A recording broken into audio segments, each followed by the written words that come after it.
7815 আইসি, যেটা দিয়ে আপনারা অনেক বেশি ভোল্ট থেকে এক্স্যাক্ট 15 ভোল্ট পেতে পারেন।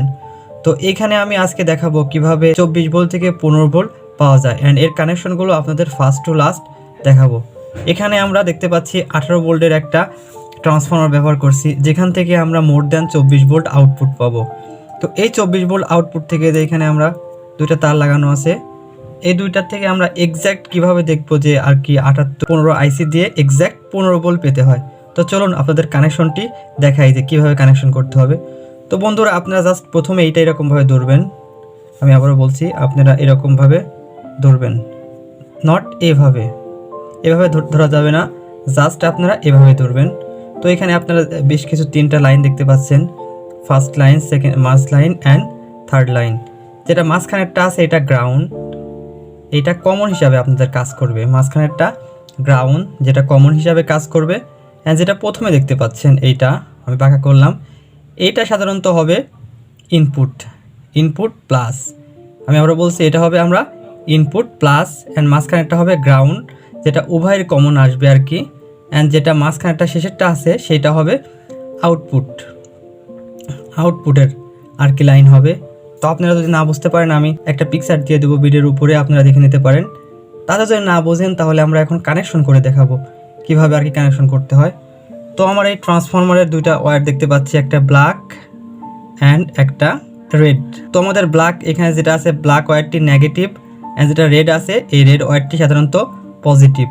তো পজিটিভ ওয়্যারটি আমাদের এই ট্রান্সফরমারের প্রথমে লাগবে আর কি, তো এই প্রথমে লাগাইতে হবে।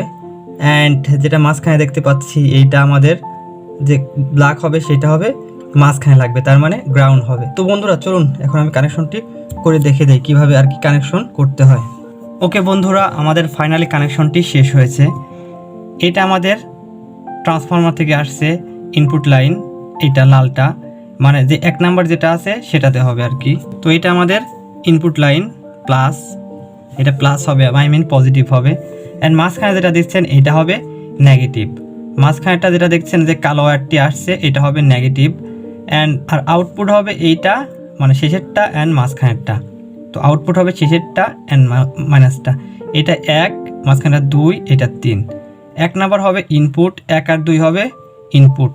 আমি আবারও বলছি 1 আর 2 হবে ইনপুট অ্যান্ড 2 আর 3 হবে আউটপুট। তো আমি স্ক্রিনে 1 আর 2 অ্যান্ড 3 আর 4, সরি, তো আমি স্ক্রিনে এটা দিয়ে দেবো যে কীভাবে আর কি ইনপুট কোনটা আউটপুট কোনটা। তো আপনাদের যদি বুঝতে সমস্যা হয় তাহলে অবশ্যই বলবেন। এখন আমরা চেক করে দেখবো যে আসলে এই ট্রান্সফর্মার থেকে এক্স্যাক্ট আর কি 15 ভোল্ট পাওয়া যাচ্ছে কিনা। তো আমি পাওয়ার কানেকশনটি এখন অন করে দেবো, তাহলে চলুন এটা দেখা যাক। আমি একটা ভোল্ট মিটার আছে ওইটা আমি অ্যাড করে দিই, দেখবো যে আসলে এটা এক্স্যাক্ট পাই নাকি। আর তার জন্য আমরা এখানে ধরতেছি আর কি। তো এখানে একটা নব ধরলাম, এখানে একটা নব ধরলাম। তো বন্ধুরা দেখতে পাচ্ছি যে এটা এক্স্যাক্ট 15.1 ভোল্ট প্রোভাইড করতেছে। বাট আপনি যদি এখানে নব ধরেন, দেখেন আমি যদি এখানে নব ধরি, তা এখান থেকে প্রায় 28 ভোল্ট প্রোভাইড হচ্ছে। তার মানে কি বোঝাচ্ছে 28 ভোল্ট থেকে আমরা এখানে কত ভোল্ট পাচ্ছি, 15 ভোল্ট। তো এই সার্কিটটি আপনারা ব্যবহার করে এভাবে কানেকশন দিবেন অ্যান্ড তাহলেই এক্স্যাক্ট 15 ভোল্ট আর পাবেন। তো কানেকশন বুঝতে যদি আপনার সমস্যা হয় তাহলে অবশ্যই আমাকে জানাতে পারবেন, আমি আপনার এটা সলভ করার ট্রাই করব। তো এত সময় ভিডিওটি দেখার জন্য অসংখ্য ধন্যবাদ। ভালো থাকবেন, আল্লাহ হাফেজ।